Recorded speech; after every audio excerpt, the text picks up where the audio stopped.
นับสนุนโดยสวัสดีท่านผู้ชมขอต้อนรับทุกท่านเข้าสู่รายการเจาะจิ้มจานเด็ดเนาะสำหรับในมือนี้มาพบกับข่าวเช้าคนเก่าเจ้าเดิมเนาะแพนทีนบุญพพรของร้านครับหน้าที่ดำเนินในระยะนี้30 นาทีกันแบบนี้จัดหนักจัดเต็มทั้งประเภทอาหารของหวานมอรวมไปถึงเนาะประเภทห้าต่างๆที่เป็นทีนจับพาทุกท่านนี้มาหับมูลหับสมวันนี้เป็นทีนแต่งตัวแนวสไตล์ออกแบบวินเทจเนิร์ดเนาะวินเทจเนิร์ดประมาณนี้แต่กับแบบเป็นชิลๆเนาะอยากให้ทุกคนแบบว่าเปลี่ยนสไตล์บรรยากาศกันแน่และมื้อนี้มันทีนพาทุกคนมาอยู่ที่ห้างมาสะสปูนนั่นเองเนาะเป็นห้างบวงเนาะเอาง่ายๆที่จือสัญลักษณ์ได้ง่ายๆเลยคืออยู่ในห้างของเพิ่นนี่บอกไว้ก่อนเลยว่าจะมีบวงคือกราฟเป็นสัญลักษณ์ของห้างเลยและนอกจากนั้นแล้วสถานที่ห้างนี้จะเป็นแบบใดเนาะห้างตั้งยืนสายและบรรยากาศโดยรวมต่างๆนี่จะดีงามขนาดใดเนาะเดี๋ยวมาหับสมกันในระยะนี้เลยเอาเป็นว่าตอนนี้ไปหับสมเส้นทางกันก่อนว่าทางจะมาได้ยังไงกลัวจะมาฮอดห้างนี้ได้ไปแล้วใดป้าแบบใดเนาะไปหับสมพร้อมๆกันตามด้วยการหับสมภาพบรรยากาศของห้างที่เป็นทีนจะให้ทุกคนนี่มาได้ซึ้งซับอยู่ที่มาสะสปูนท่านผู้ชมขับรถมาตามเส้นทางบ้านพ้นสีนวลซึ่งทางห้างมาสะสปูนก็จะอยู่ติดกับเดอะพิซซ่าคอมพานี2นั่นเองซึ่งเป็นสถานที่ที่หาได้ง่ายๆโบใกล้โบไก่เลยเนาะคือแบบนี้แล้วอย่าลืมมาแวะอุดหนุนอยู่ที่ห้างมาสะสปูนเด้อ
บริษัทลาวอะโกรเทคมหาชนผู้นำด้านอุตสาหกรรมปาล์มน้ำมันแบบครบวงจรในสปป.ลาว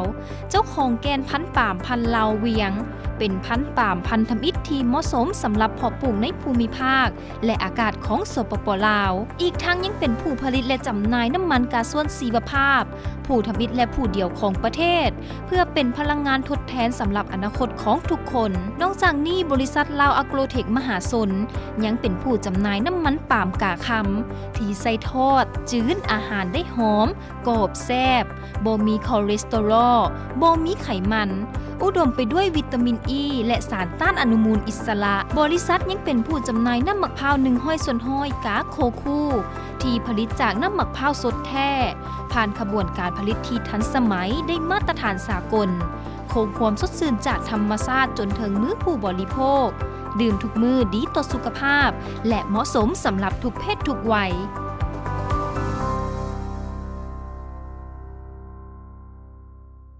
เซลผู้จัดจำหน่ายน้ำมันเครื่องอันดับหนึ่งของโลกเป็นเวลาติดต่อกัน 10 ปี เป็นผู้นำทางด้านเทคโนโลยีหลายกว่า 70 ปี พวกเฮาผลิตน้ำมันเครื่องจากแก๊สธรรมชาติ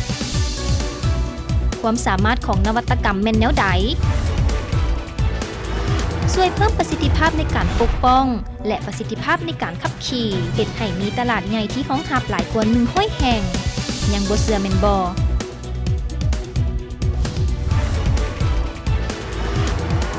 นวัตกรรมน้ำมันเครื่องของพวกเฮาได้สร้างสถิติขึ้นในหลายสนามแข่งขันมาแล้วรถที่นำใช้น้ำมันเครื่องของพวกเฮาเหมาะสมกับเครื่องจักรที่ใช้น้ำมันในอนาคตประหยัดน้ำมันเชื้อไฟและลดพรการปล่อยไอก๊าซคาร์บอนิกน้ำมันเครื่องของพวกเฮาสามารถช่วยลดพรคาร์บอนในอนาคตซึ่งมันมีผลโดยตรงกับอุตสาหกรรมจากพลังงานจากการขุดค้นบ่อแห่จากการก่อสร้างและจากการผลิตกสิกรรมการบริการด้านเทคนิคของพวกเฮาช่วยประหยัดค่าใช้จ่ายได้หลายกว่า100 ล้านดอลลาร์สหรัฐลูกค้าคือหัวใจสำคัญสำหรับธุรกิจของพวกเฮาภูมิใจนำเสนอสินค้าที่ดีที่สุดของพวกเฮาที่ได้ส่งมอบแก่ลูกค้าด้วยทีมงานมืออาชีพระดับโลกและเครือข่ายตัวแทนจำหน่ายที่แข็งแกร่ง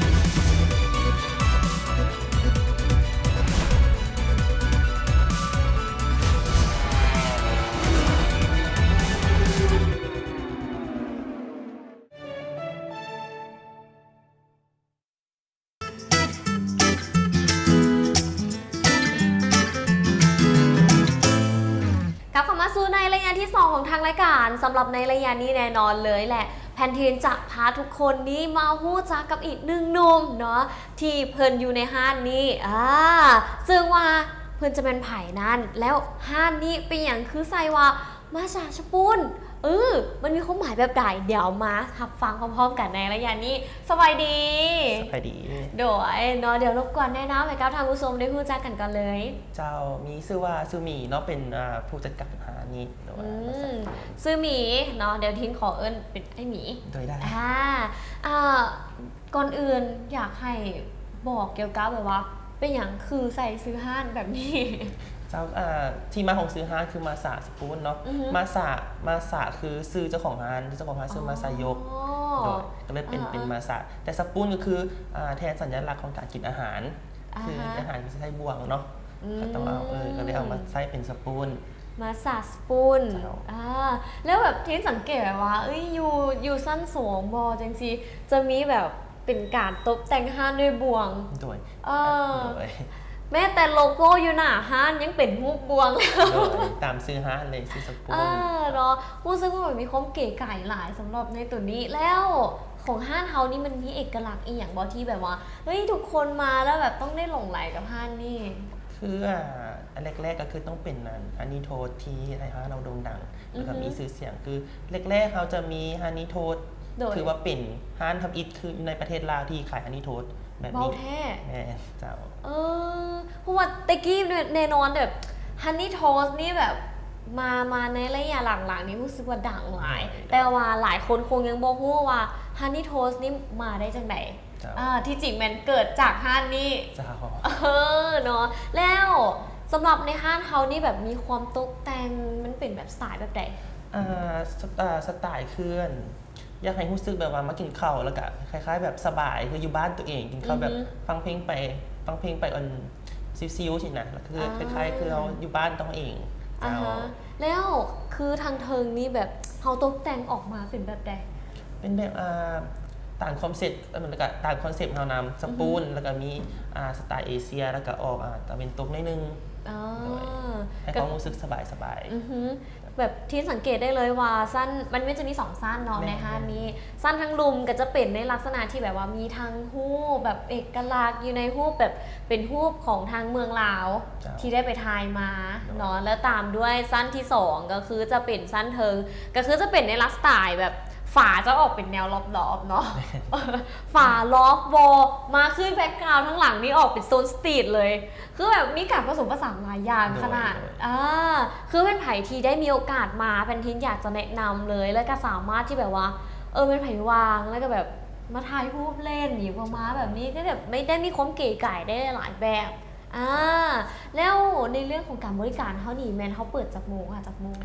พอเปิด 11 โมงเช้าหา 6 โมงแรงนอกจากนั้นเขามีบริการอย่างตื่นบอกเขามี Delivery นำเฮ้ยมี Delivery นำโดย Delivery อย่างรีอาหารอยู่ห้านเขานี่แหละทุกอย่างเลยโดยทุกอย่างคือสามารถที่จะโทรสั่งได้ตัวนี้โดดบอส่วนก็จะไปฮอดแล้วแต่ระยะทางของลูกค้าก็จะบอกลูกค้าก่อนใช้เวลาเท่านี้เด้อเธอจะฮอดแต่ว่าส่งทุกอย่างแม่ทุกอย่างลองไปถึงการที่แบบหับจัดงานเนี่ยสิก็เข้ามาหับอ่ะโดยหับอันนั้นแมนเขาจะหับคือการทำกันแล้วแต่ลูกค้าจะอยากได้แบบใดเราก็จะเห็นให้เนาะถือได้ว่ามีหลากหลายคือเป็นไผ่ได้มาแล้วสังเกตเนาะคือห้านนี้จะแบบหลายๆคนอาจจะคิดว่าเป็นห้านแบบอาหารทั่วไปมีขนมหวานได้แต่บอกว่าเพิ่นมีพิซซ่านำเนาะลองเบิ่งเนาะได้ยินว่าพิซซ่าห้านนี้แซ่บคือกันเนาะเอาล่ะสำหรับในตอนนี้รู้สึกว่าแพนทินอยากจะฮู้เราแบบอาหารที่แบบว่าเป็นเอกลักษณ์อยู่ในห้านนี้คือเป็นอาหารประเภทใดอาหารเขาจะเป็นเบอร์เกอร์คือเขาจะเฮ็ดเป็นเฮ็ดเองอันนี้ค่าเขาจะเอาเป็นเนื้องัวเนื้อหมูบดใส่กันเนาะก็จะน้ำซอสมันจะออกสไตล์ตะเป็นตกนิดนึงโดยจะเป็นซิกเนเจอร์ของร้านเขาสำหรับอาหารคือเบอร์เกอร์เลยโดยและนอกจากนั้นคือประเภทอาหารของเขานี่มันจะมีทั้งแต่โซนยุโรปหรือว่ามีทั้งโซนแบบใดเนี่ยอันเขามีสไตล์ญี่ปุ่นนำโดยสไตล์ญี่ปุ่นแล้วก็ยุโรปนำปนกันไปคือญี่ปุ่นนี่จะเป็นแบบใดคือญี่ปุ่นก็คือจะเป็นข้าวหมูทอดนะสิข้าวมูไรสิโดยแต่ก็จะผสมผสานการเข้าไปให้มันแบบเข้ากับคนลาวโดยคนลาวทำคนลาวมากินก็คือจะเป็นทางสไตล์ญี่ปุ่นแน่สไตล์ตะวันตกแน่แต่ว่าประเภทอาหารคือแบบเป็นอาหารไทยว่าอาหารลาวจังซี่เขาจะบ่ได้เน้นเหมือนบอกเขาบ่ได้เน้นปานใดแต่ว่าอาหารเขาลูกค้าคนลาวคนต่างประเทศหรือว่าคนอะไรก็กินได้เบิดโดยทุกปากเลยถือได้ว่ามีการปรุงรสมาให้ทุกปากคนลาวเนาะและการนอกจากนั้นแล้วเพิ่นยังมีหลากหลายประเภทเมนูอาหารเนาะทานสามารถที่จะเข้ามาลองเบิ่งได้เนาะและแต่ว่าในมื้อนี้จะมาแนะนำเมนูอย่างมื้อนี้จะแนะนำเป็นอัลมูไรแล้วก็มีเบอร์เกอร์แล้วก็เป็นแซลมอนสลัดเดี๋ยวกี้มีเกาะซามูไรเอามูไรเนาะจะเป็นเมนูแบบไหนหน้าตาจะออกมาขนาดใดและแซ่บปานใดเนาะในระยะต่อไปได้รับชมแท้แน่นอนแผ่นดินจะพาท่านผู้ชมนี้มาซิมน้ำกันเนาะรวมไปถึงหน้าตาและนอกจากนั้นเพิ่นได้ยินแบบแผ่นดินได้ยินกระซิบมาว่ามีของหวานมาพร้อมนี่เนาะซึ่งว่าของหวานเพิ่นจะเป็นในลักษณะจังใดระยะต่อไปอย่าฟ้าเปลี่ยนซ่องหนีไปใส่เด้อระยะต่อไปมาพบกันสำหรับตอนนี้ไปรับชมสาระดีๆจากทางรายการกันก่อน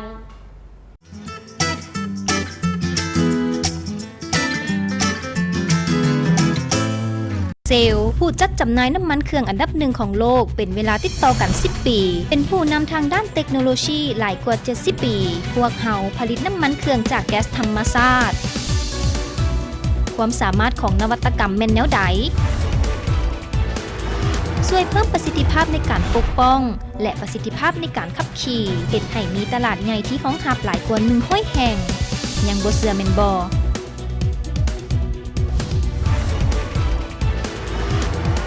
นวัตกรรมน้ำมันเครื่องของพวกเฮาได้สร้างสถิติขึ้นในหลายสนามแข่งขันมาแล้วรถที่นำใช้น้ำมันเครื่องของพวกเฮาเหมาะสมกับเครื่องจักรที่ใช้น้ำมันในอนาคตประหยัดน้ำมันเชื้อไฟและลดพรการปล่อยไอก๊าซคาร์บอนิกน้ำมันเครื่องของพวกเฮาสามารถช่วยลดพรคาร์บอนในอนาคตซึ่งมันมีผลโดยตรงกับอุตสาหกรรมจากพลังงานจากการขุดค้นบ่อแห่จากการก่อสร้างและจากการผลิตกสิกรรมการบริการด้านเทคนิคของพวกเฮาช่วยประหยัดค่าใช้จ่ายได้หลายกว่า100 ล้านดอลลาร์สหรัฐลูกค้าคือหัวใจสำคัญสำหรับธุรกิจของพวกเฮาภูมิใจนำเสนอสินค้าที่ดีที่สุดของพวกเฮาที่ได้ส่งมอบแก่ลูกค้าด้วยทีมงานมืออาชีพระดับโลกและเครือข่ายตัวแทนจำหน่ายที่แข็งแกร่ง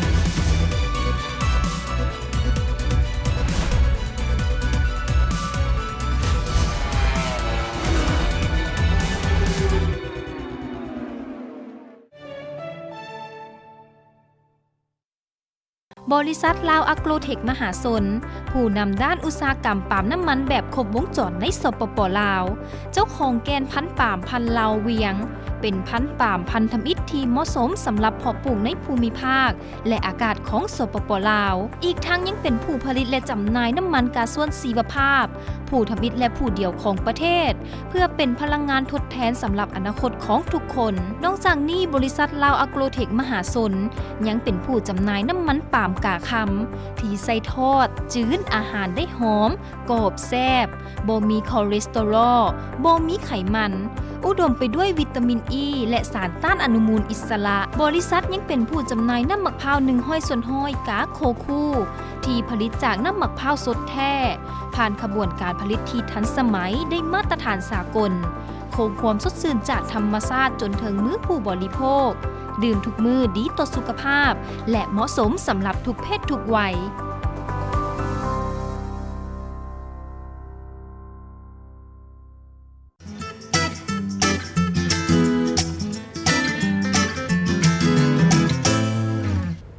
ก็ขอมาสู่ในระยะนี้ระยะสุดท้ายแน่นอนเลยเนาะจะพาท่านผู้ชมนี่มา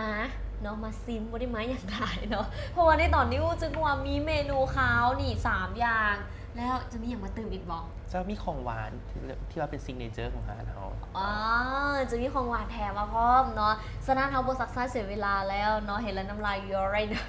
เดี๋ยวมาเบิ่งเมนูท็อปอิทเลย ตอนนี้จะเป็นออมูไรเนาะ สมุไร ออมูไร ตุ่มแช่ออมูไร ออมูไรเจ้าจะเป็นอาหารของญี่ปุ่น อือฮึ แต่ว่าเขาจะดัดแปลงซอสให้มันเข้ากับคนลาวจะมักโดย แล้วทางในไม่มี ทางนั้นจะเป็นข้าวผัดไก่ โอ้นี่ปินเห็นค่ะนี่เลยคือตัวนี้มันออมูไรนี่มันได้มีสื่อมันมีความหมายบอลหรือว่าช่วงไหน อันนี้ซื้อมันเป็นทางญี่ปุ่นเป็นอาหารญี่ปุ่นเนาะแต่ว่าเขาก็มาแปลงให้มันเป็นนั้น แต่ว่าเรื่องความหมายซื้อนี่แมนแบบแล้วเลย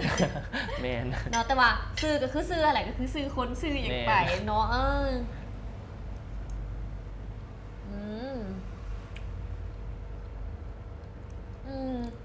รู้สึกว่ามันอยากออกหวานๆได้หน่อยนึงเนาะแมนซอสตัวนี้มันเป็นหวานของความซอสแม่ละจะเป็นออกหวานๆหน่อยนึงแล้วก็มีกลิ่นคือแบบจังไหนวะคือมันเป็นซอสญี่ปุ่นแต่ว่ามันจะบ่เป็นแบบออริจินอลแบบเท่าว่าเพิ่นจะมีการมาดัดแปลงมาแต่ว่าคือแบบมันมีความเก๋ไก่ของมันได้ฉันคิดว่าคือแบบมันมีแบบคล้ายๆคือมีผ้ามาปกไว้ทั้งที่เป็นไข่ประมาณแบบนี้แล้วก็มีความเก๋ไก่ของน้ำซอสน้ำเติมอีกถือว่าเป็นอาหารที่แบบ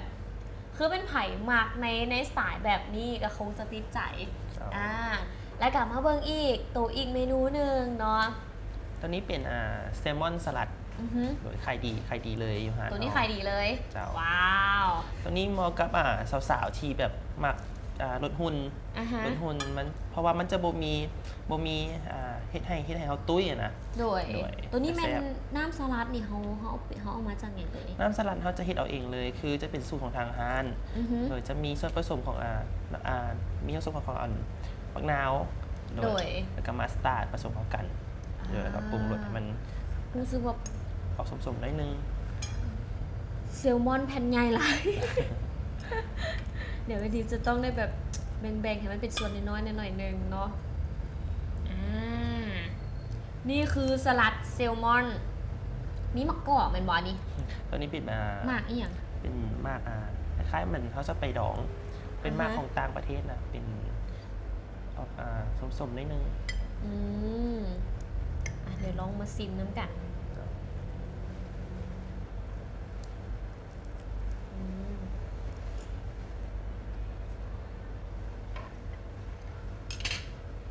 แบบว่ามันสมควรที่จะขายดีได้เพราะว่าทีนซิมแล้วมันแบบคือน้ำสลัดมันจะเป็นน้ำสลัดที่แบบกลมกล่อมเลยอ่ะมันจะเป็นความมันมีความมันแต่ว่ามันโบเป็นมันแบบน้ำมันพืชโบน้ำมันนี่อย่างจะโบเป็นมันแบบนั้นเนาะแต่ว่ามันจะแซ่บอันนี้นะเพอร์เฟกต์เนาะเป็นทิ้นมากได้สำหรับตัวนี้แล้วก็นอกจากนั้นแล้วคือแบบ ได้สุขภาพพร้อม แมน สมๆน้อยหนึ่งเนาะแซ่บคือหมี่เมาอ่ะมาเบิร์กอีกตัวหนึ่งก็คือจะเป็นเบอร์เกอร์ เจ้า เบอร์เกอร์ตัวนี้มันมีจุดพิเศษและจุดต่างเท่าไหร่ เบอร์เกอร์ตัวนี้คือเขาจะหมักเนื้อเองแล้วก็ออกสูตรเองเขาก็เลยใช้ชื่อว่าเป็นมาสปูนเบอร์เกอร์โดย เดี๋ยวทีนต้องของ่ายก่อนชุบ เป็นสูตรของฮานเขาเลยตัวนี้ มันจะมีตัวนี้มันชีสบ่ แม่นแล้วซีด เดี๋ยวต้องลองเบิ่งว่ามันจะเป็นในลักษณะประมาณใดคือแบบว่ามันไผ่สะดวกเนาะก็เอามือกัดกินโลด แต่ว่านี่เป็นทีเน็ตเพื่อความงามเนาะ เขาก็เลยแบบว่าต้องให้มันดูดีแน่หน่อยนึงแต่ว่าความเป็นจริงแล้วคือแบบคนส่วนใหญ่แล้วเขาเจ้ากัดจะกินแบบอันแนวที่มันสบายอ่ะจะเป็นประมาณนี้ แต่ว่ามื้อนี้เขาจะใส่แบบเป็นแนวสไตล์แบบผู้ดีหน่อยนึงประมาณนั้นเนาะรู้สึกว่ามันหมุนหลายกว่าเอามือเห็ดเนี่ยนะ แต่คิดว่ามันน่าจะเวิร์กอยู่ชึบนี่เอาพยายามบ่ให้ทุกคนเห็นทางด้านหน้าทางด้านหลัง และกว่าจะได้มา แต่ว่าในนี่คือแพนทีนเห็นแล้วปาดออกมาเบิงจะมีส่วนผสมหลายอย่างพอสมควรเลยมีอย่างแน่อยู่ในนี่ ตัวนี้จะเป็นเนื้อเฮาคือจะเอาเนื้องัวครับเนื้อหมูบดแล้วส่วนผสมเขาก็จะเอาเป็นมีนมจืดนมสดโดยแล้วก็จะเป็นมาสตาร์ดเอาไปหมักให้เนื้อเฮามันนุ่มแล้วจึงเอามาเฮ็ดเป็นเนื้อเบอร์เกอร์ส่วนซีดนี่เขาจะใส่ซีดแบบลายๆไปเลย โดยใส่แบบล้นเลยแหละแพนทีนได้ซิมแล้วแบบว่าถือได้ว่าตัวนี้ก็มันเป็นซิกเนเจอร์ของห้างเลยก็ได้ แล้ คุณ ว หมอ โดย แพนทีนจะมักอยู่อย่างหนึ่งคือแบบว่าชีสล้นเลยก็คือแบบคือทานเห็นแหละแบบว่ามันจะเป็นชีสแบบว่าอันที่ขาวๆแบบเนี้ยก็คือชีสหมดเลยเนาะแล้วจะมีความล้นออกมาจนแบบไหลเยิ้มออกมาแบบนี้แล้วท่านสามารถสังเกตได้เลยว่าอยู่ในส่วนผสมในแต่ละอย่างที่เป็นทิ้นปากให้เบิงเนาะมันก็จะมีทั้งซีนมันบอกตัวนี้จะเป็นซีนบดหมูกับงัวปนกัน หมูกับงัวปนกันเนาะแต่ถือว่าเฮ้ยเพอร์เฟกอะกินกับเฟรนช์ฟรายหรือว่าอย่างก็มันทอด นั่นเองเนาะก็จะเป็นในลักษณะประมาณนี้เนาะแต่ว่าโดยรวมแล้วคือแพนทีนหมักได้แต่ว่าแพนทีนคิดว่าคือเป็นไผ่ที่หมักสไตล์ญี่ปุ่นเนาะแพนทีนแนะนำเป็นตัวนี้เลยมันจะออกเป็นในลักษณะที่แบบมีความกลมกล่อมและผสมผสานกันระหว่างลาวกับญี่ปุ่นแต่ว่าตัวนี้ก็คือจะเป็นออกแนวโซนยุโรปกันไปเลยเนาะคือแซ่บคือกันอันนี้นะในตัวนี้ขอบอกได้ขอเราได้บอกว่านี่มันราคาประมาณเท่าไหร่เริ่มต้นประมาณราคาเท่าไหร่อยู่ที่ห้างเฮาอาหารเฮาเริ่มต้นนี่ประมาณ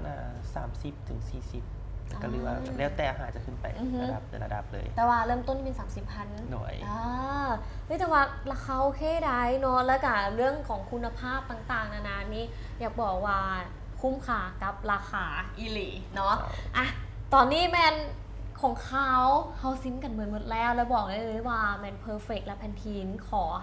ยังยืนเนาะยังยืนนอนยืนตีลังกายืนเลยก็ว่าได้เนาะว่าอาหารอยู่ในนี่แซ่บอีหลีเนาะเดี๋ยวเฮามาเบิงของหวานน้ำกันต่อเนาะแท้ๆนี่ก็คือเป็นของหวานนั่นเองเนาะนั่นก็คือเป็นฮันนี่โทสต์บอกไว้ก่อนเลยว่าเป็นที่เห็นฮันนี่โทสต์ฮันนี่แล้วแบบแตกต่างจากฮันอื่นหลายแบบจะเป็นบล็อกออกมาเลยนะแต่ว่าตามที่พี่ทีเคยกินมาก็คือจะเป็นขนมปังประมาณนี้เนาะแล้วซอยเนาะแต่ว่าตัวนี้มาเป็นแบบบล็อกเลยตามด้วยไอศครีมเนาะแล้วนี่ยังอีกวิปเป็นราสเบอร์รี่ราสเบอร์รี่นี่ถ้าต้มเองเดี๋ยวนี้อยู่ในจะมีพวกหลายๆเบอร์รี่สตรอเบอร์รี่มีราสเบอร์รี่มีกีวีอย่างมีหลายอันต้มใส่กันออกมาเป็นในแบบนี้แล้วตามด้วยวิปครีมโดยตัวนี้กินแบบไหนมาแนะนำเลยตัวนี้ขั้นหมักหวานคือเขาใส่น้ำผึ้งไปเลยโดยราดไปเลย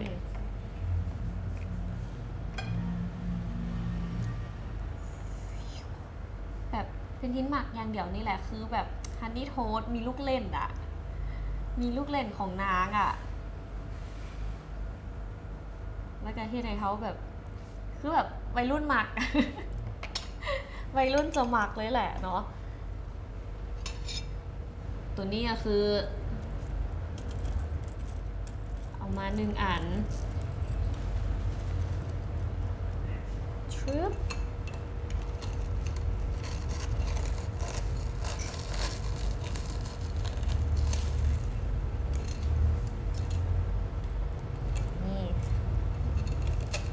เดี๋ยวให้หมีแนะนำเลยว่าเขาต้องกินแบบใดเขาต้องเฮ็ดแนวใดอหย่างจังใด คือฮันนี่โทนฮานเฮาเนาะจะแ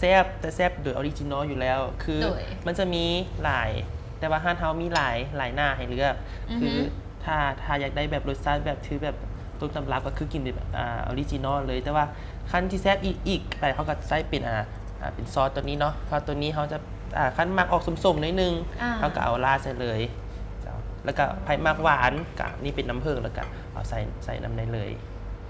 พิเศษของอาหารเฮาคือเขาจะส่วนผสมหลักเขาจะเป็นน้ำผึ้งแล้วก็เป็นเนยเอาไปทาใส่ฮันนี่โทนแล้วก็จะอบให้กรอบโดย มื้อนี้เป็นทิ้งกันเลยต้องร้องให้กับท่านผู้ชมได้เบิ่งกันเนาะคือ เอาทุกอย่างมาผสมผสานกัน เพิ่นให้มาอย่างเนี่ยเขาก็จัดไปเนาะเดี๋ยวมาลองน้ำกัน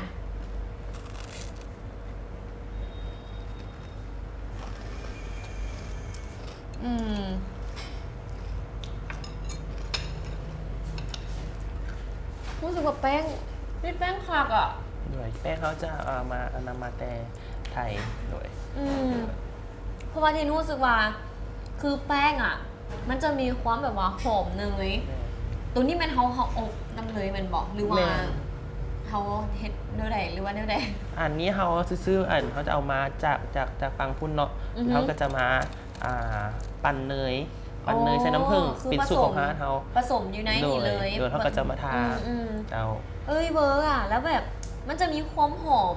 เอาไว้ง่ายคือโบขี่ทีเนยอ่ะใส่เต็มที่ไปเลยเนาะแล้วนอกจากนั้นแบบเวลาเขากินคือแบบอยากบอกว่าขนมปังที่แบบใส่เนยหลายๆค่ะนะมันจะให้ความหอมของเนยแล้วกับเวลาเขากินแล้วมันจะแบบ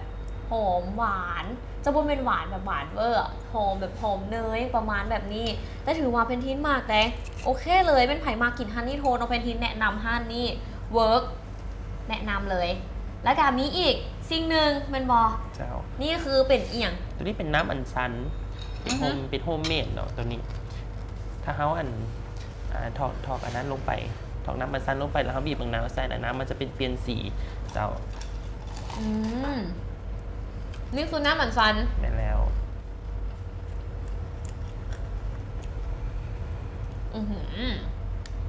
เลิศอ่ะเนาะถือได้มาเป็นโฮมเมดที่มีไอเดียกี่ไก่เดี๋ยวเขาต้องมาลองเบิง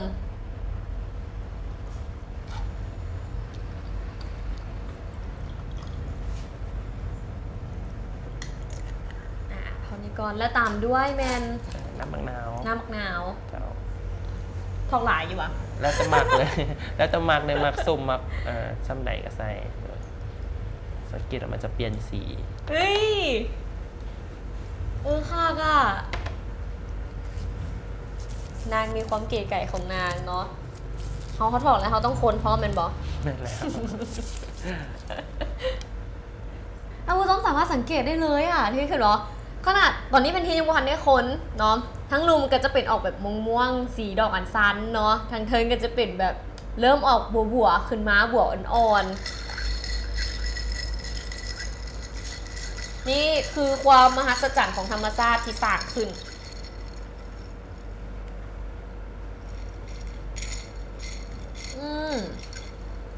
นี่ได้เรื่องแผ่นทินมากถือว่าเวิร์กเลยเนาะเอาง่ายๆคือเป็นไผ่มากินของหวานและอยากมานั่งชิลอยู่ที่ห้างมาสัสปูนนี้ได้คือการรวมไปถึงประเภทอาหารมีครบหมดทุกอย่าง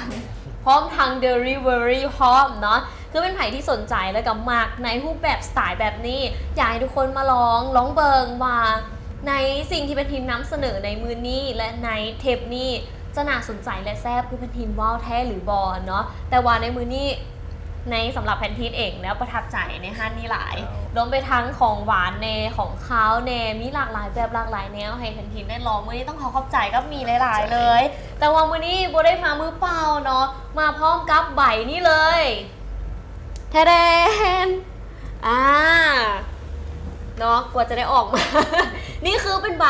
หับประกันและกับใบยังยืนว่าห้านมาสัสปูนนี่คือเป็นห้านที่แซบและถือปากคนลาวเนาะแพนทินขอมอบใบนี้ให้เลยแต่ก่อนจะจากลากันไปเนาะแพนทินอยากให้หมีฝากห้านหน่อยครับทางมือสงกันแน่ เจ้าสำหรับห้านเฮาเนาะขอฝากห้านเฮาไว้คือห้านผู้ใดที่อยากมักเป็นอาหารแบบสไตล์แบบญี่ปุ่นสไตล์เวนโตกนี่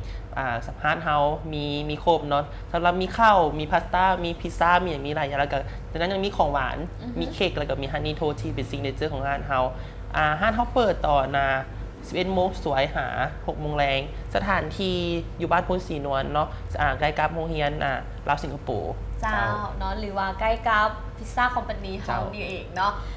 ฝากไว้กันตื้มกันแล้วกันเนาะสำหรับแม่นไผ่ที่สนใจสามารถมาได้จือซื้อนี้ไว้เนาะมาส a สปูนนั่นเองจะมีโลโก้เป็นฮูกบ่วงสีแดงนี่นะห้านที่โดดเด่นเลยสามารถเข้ามาได้เนาะเปิดทุกมื้อปอ เปิดจันทร์ถึงเสาร์อาทิตย์พัก จันทร์ฮอดเสาร์เนาะสามารถมาได้ เอาล่ะสำหรับในตอนนี้แพนทีนต้องขอบใจกับมินทางแฟนรายการหลายๆเลยเนาะที่ติดตามตั้งแต่ต้นจนจบเลย มือนี้แพนทีนพร้อมด้วยกับหมีต้องลากันไปก่อนแล้วสบายดี